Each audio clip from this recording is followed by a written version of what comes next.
ફરી એકવાર કોસ્ટગાર્ડના હેલિકોપ્ટરનું crash landing થયું છે।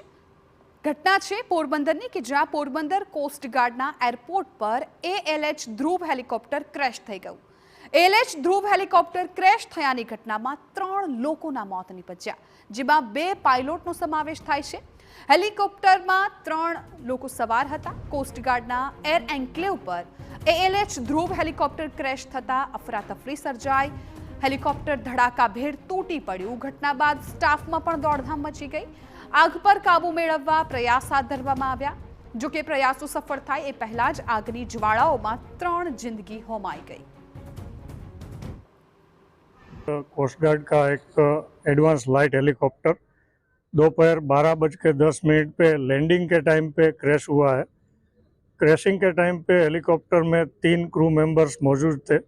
तीनों को तात्कालिक रेस्क्यू करके पोरबंदर की भावसिंह हॉस्पिटल में एडमिट करवाया था, बट अनफॉर्चुनेटली तीनों क्रू मेंबर्स जो है वो सर्वाइव नहीं कर पाए और तीनों की दुखद घटना में मृत्यु हुई है। आपने जणावी दઈએ કે ALH ધ્રુવ હેલિકોપ્ટર નિયમિત ફ્લાઇટ પર હતું, જ્યાં એરસ્ટ્રીપ પર ઉતરતી વખતે અકસ્માત સર્જાયો હોવાનું પોલીસ અધિકારીઓએ જણાવ્યું હતું। कोस्ट गार्ड का रूटीन सॉर्टी जो बोलते हैं, वो हेलीकॉप्टर रूटीन सॉर्टी पे से वापस आके लैंडिंग कर रहा था। उस टाइम पे रनवे के पास ये दुर्घटना हुई है।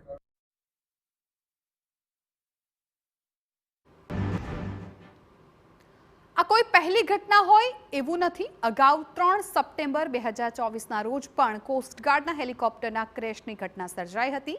જે તે સમયે પણ હેલિકોપ્ટર ક્રેશમાં કોસ્ટગાર્ડના 3 જવાનો શહીદ થઈ ગયા હતા। આ ઘટનાના 4 મહિના બાદ જ ફરી એકવાર કોસ્ટગાર્ડનું હેલિકોપ્ટર ક્રેશ થયું છે। ત્યારે અહીં સવાલ સર્જાય કે કોસ્ટગાર્ડના હેલિકોપ્ટરના ક્રેશ લેન્ડિંગ પાછળ કયું કારણ જવાબદાર? શું કોસ્ટગાર્ડના હેલિકોપ્ટરમાં કોઈ ટેકનિકલ ખામી તો નથી ને? શું કોસ્ટગાર્ડ દ્વારા હેલિકોપ્ટરની યાંત્રિક ખામીની તપાસ કરવામાં આવશે? જોવાનું રહ્યું કે તપાસમાં શું કારણ સામે આવે છે।